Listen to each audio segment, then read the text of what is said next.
Ya, peristiwa jatuhnya pesawat ATR 42500 ini menjadi perhatian publik dan menimbulkan berbagai pertanyaan. Apalagi di awal tahun 2026 ternyata ada 3 insiden yang menimpa ATR atau pabrikan pesawat turboprop dari Eropa, yakni ATR, dan yang paling fatal terjadi di Indonesia. Sebelumnya ada di Nepal, kemudian Papua Nugini, di mana pesawat ATR ini tergelincir keluar dari jalur landasan. Kemudian yang terakhir adalah di Indonesia, yang terakhir jatuh ataupun menabrak Gunung Bulu Saraung di Sulawesi Selatan. Lantas, apakah tren dari insiden ketiga pesawat ATR ini memiliki pola yang sama, atau sebetulnya faktor-faktor teknis apa yang bisa mempengaruhi terjadinya kecelakaan pada pesawat ATR 42500 yang terakhir terjadi di Sulawesi Selatan ini? Kita langsung bahas bersama narasumber yang sudah hadir di studio. Ada Pak Alvin Lee selaku pengamat penerbangan. Selamat siang, Pak. Selamat siang. Terima kasih. Baik, alhamdulillah. Pak, tadi saya sudah menyebutkan ya, ada 3 insiden pesawat yang sama, turboprop ATR di awal tahun 2026. Bapak sendiri melihat apakah polanya ini sebetulnya sama, pola insidennya sama, atau sebetulnya masing-masing nih tidak saling terhubung begitu? Saya melihatnya berbeda-beda. Yang terjadi di Nepal itu tidak menabrak gunung, ya. Kemudian yang di Papua Nugini juga itu setelah mendarat tergelincir. Jadi tidak ada kesamaan sebenarnya di sana. Unsurnya juga berbeda-beda. Di Nepal itu memang menjadi tantangan tersendiri karena Nepal ini kan dataran tinggi semua, ya, dan tekanan udaranya rendah, oksigennya tipis, sehingga juga perlu keterampilan khusus untuk menerbangkan pesawat di sana. Nah, di Papua Nugini saya tidak tahu bagaimana kondisi landasannya, tapi kalau yang di Gunung Bulu Saraung ini jelas beda karena sebenarnya pesawat ini sudah terbang dari Jogja sampai ke Makassar, tidak ada masalah. Dan dinyatakan layak terbang. Layak terbang. Kalaupun sempat ada masalah di Jogja itu wajar-wajar saja karena setiap kali pesawat itu mendarat, pilot harus melakukan catatan apa yang dirasakan atau yang ditemukan kurang. Betul. Dan itu wajib segera ditindaklanjuti oleh engineer. Jadi masalah-masalah kecil ini wajar dalam penerbangan, sejauh itu sudah ditangani. Justru yang di Jogja itu bisa dikatakan maintenance sebenarnya, ya? Maintenance ringan di sana itu. Dan kalau tidak layak, pasti pilot juga tidak mau menerbangkan pesawat itu. Apalagi pilotnya adalah direktur operasi, kan tahu persis persyaratannya seperti apa. Nah, yang terjadi di Sulawesi Selatan ini memang beda. Jadi kita tidak bisa kemudian menyatakan ATR ini bermasalah karena belum ketemu benang merahnya di mana. Tapi karakteristik dari turboprop ATR ini, apakah memang hanya khusus mungkin penerbangan rendah, atau seperti apa karakteristik dari pesawat ini? Mungkin biar publik juga mengetahui begitu. Baik, turboprop ini adalah pesawat yang menggunakan baling-balingnya di luar, ya, baling-baling, kemudian mesinnya mesin turbo. Nah, turbo ini kan turbin. Kalau pesawat jet ini juga ada baling-balingnya, tapi di dalam mesin itu tidak kelihatan di luar. Memang kinerjanya beda, kecepatannya beda. Medannya mungkin? Medan sebenarnya sama, ya, karena gini, untuk ketinggian terbang itu selain desain mesinnya, karena makin tinggi terbang itu oksigennya makin tipis, udaranya makin tipis, dan itu berdampak terhadap sistem pembakaran bahan bakar di dalam mesin itu. Tapi kalau untuk kabin, ATR ini kabinnya pressurized cabin, jadi tekanan udara di dalam kabinnya ini diatur sehingga bisa terbang di atas 10.000 kaki. Bahkan untuk ATR 42 ini bisa sampai 20.000 kaki, nggak ada masalah. Kalau dari Jogja ke Makassar, artinya ATR ini layak untuk terbang ke Makassar, ya? Sangat layak, sangat layak. Jadi untuk range, ya, daya jangkau penerbangan ATR 42 ini hingga 2.100 km, jadi cukup sebetulnya. Oke. Nah, tapi kalau Anda melihat, kan pesawat sudah layak terbang, apalagi sudah ada maintenance ringan sebelumnya di Jogja. Kemudian kru pesawatnya juga layak, secara kesehatan semuanya layak. Lantas faktor apa yang Anda lihat, faktor teknis apa yang mungkin bisa Anda amati? Ini dugaan, ya, dari insiden terakhir ini di Sulawesi Selatan.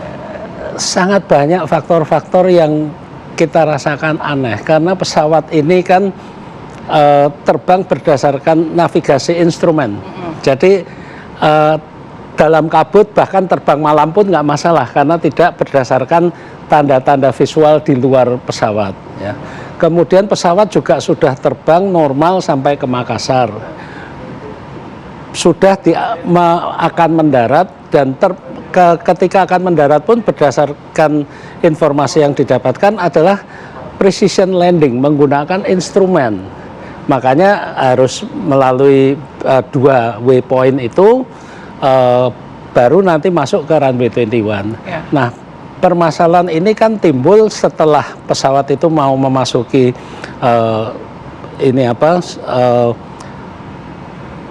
sirkuit untuk mendarat, ternyata arahnya melenceng ke timur. Keluar jalur ya? Keluar jalur.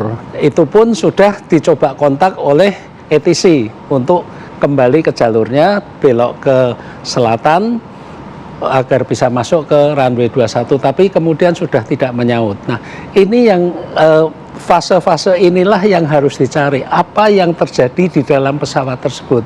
Apakah ada masalah sistem kelistrikan sehingga radionya tidak berfungsi, atau ada masalah lain sehingga instrumen navigasinya tidak berfungsi? Dan kalau pesawat tersebut itu masih menggunakan autopilot, seharusnya juga tidak akan melenceng karena autopilot ini kan sudah diprogram akan masuk waypoint mana, setelah waypoint mana, headingnya kemana dan sebagainya, itu akan jalan sendiri. Nah, pertanyaan berikutnya nanti adalah KNKT juga akan memeriksa itu apakah posisi autopilot itu masih aktif atau sudah di override, sudah manual, kapan di override-nya. Kemudian juga banyak hal yang harus dicari, kenapa pesawat ini yang dari Jogja sampai ke Makassar terbang normal, beberapa menit terakhir kemudian mengalami masalah navigasi. Apalagi ini. Pak Alvin, tidak ada sinyal darurat yang diberikan oleh pilot. Tidak ada. Iya. Nah, kemungkinannya mode autopilot kah? Itu tidak akan kelihatan. Autopilot itu nanti hasil KNKT ya. Tapi kalau misalnya ada masalah dengan mesin, salah satu mesinnya mati aja deh, atau ada kebakaran di dalam pesawat, itu pilot masih mempunyai waktu untuk lapor kepada ATC, dan kalau kondisinya itu memang mendesak bisa deklarasikan kondisi darurat, pen atau bahkan mayday kalau itu sangat mendesak. Tapi sama sekali tidak ada. Tidak ada. Oke, selain faktor sistem navigasi mungkin yang error pada saat kejadian, tapi faktor cuaca ini seberapa besar sih sebenarnya pengaruhnya terhadap pesawat keluar jalur gitu? Pergeseran pesawat akhirnya keluar dari jalur yang seharusnya. Iya, yang pertama saya tidak menyampaikan bahwa sistem navigasi ya. Itu kemungkinan yang bisa terjadi. Saya tidak menyampaikan itu karena itu nanti akan berspekulasi ya. Kan itu salah satu hal yang harus kita dalami, apakah ada gangguan terhadap sistem navigasi. Kemudian kondisi cuaca saat itu berdasarkan informasi dari Airnav dan juga dari BMKG, kondisi cerah. Kemudian jarak pandang 8 km itu juga cukup untuk penerbangan normal. Informasinya juga tekanan udara, kelembapan udara, arah angin, kecepatan angin, semuanya normal. Jadi ini sesuatu yang aneh karena dalam kondisi cuaca baik. Dan kalaupun ada sedikit awan,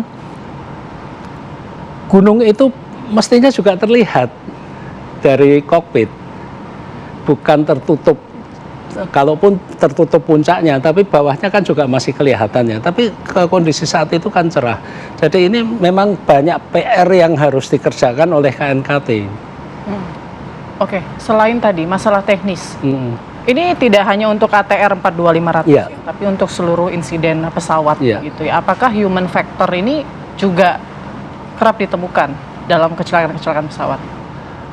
Human factor itu jelas menjadi salah satu yang harus didalami ya. Bisa saja seorang pilot itu mendadak sakit ya, maka dari itu di kokpit itu selalu ada 2 pilot, kapten dan co-pilot, salah satu yang mengemudikan, salah satu yang membantu untuk navigasi, untuk komunikasi, sehingga ketika salah satu ini mengalami masalah masih ada satu orang pilot lagi, dan dua pilot ini juga saling mengingatkan kalau yang misalnya approach-nya ini terlalu tinggi atau perhitungannya kurang, ya itu saling mengingatkan. Bahkan pada saat-saat terakhir apabila yang menerbangkan itu co-pilot, kaptennya yang mendampingi, apabila kapten itu merasa ini bahaya, dia bisa take over juga. Jadi dalam kasus ini sangat misterius sebenarnya. Benar.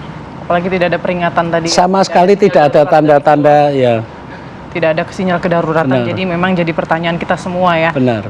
Mungkin terakhir Pak Alvin, kemudian sistem apa saja sih yang ada di ATR 42500 yang biasanya dievaluasi nih pertama kali dalam insiden atau oleh investigator, dalam hal ini mungkin KNKT dan pihak terkait? Ya, KNKT pasti yang akan meminta logbook pemeliharaan pesawat, perawatan pesawat. Kemudian dari sana akan kelihatan riwayat kesehatan pesawat ini. Kemudian juga riwayat kesehatan pilot, dan juga kegiatan pilot beberapa hari sebelum penerbangan terakhir, rekaman suara antara pilot dengan airnav, juga mungkin rekaman radar. Tentunya nanti dari KNKT juga akan mengunduh data dari flight data recorder dan cockpit voice recorder, plus serpihan-serpihan dan kondisi di lapangan. Semuanya untuk black box itu terdiri dari dua, flight data recorder dan cockpit voice recorder. Itu akan diunduh untuk di cross check juga dengan data-data yang lain tadi untuk dianalisis, dan analisis itu membutuhkan waktu lama, berbulan-bulan bahkan sampai 1 tahun. Oke, baik. Terima kasih banyak penjelasannya Pak Alvin. Yang pasti kita harapkan ya, semoga proses pencarian evakuasi terhadap seluruh penumpang dan juga bangkai pesawat, terutama untuk black box ini menjadi lancar, dan black box ini menjadi titik terang ya, dan jawaban sekaligus terhadap penyebab kecelakaan ATR 42500 di Sulawesi Selatan. Terima kasih banyak. Terima kasih hadir di Apa Kabar Indonesia Siang. Sehat selalu. Amin. Semoga ketemu lagi di lain waktu ya Pak Alvin. Terima kasih.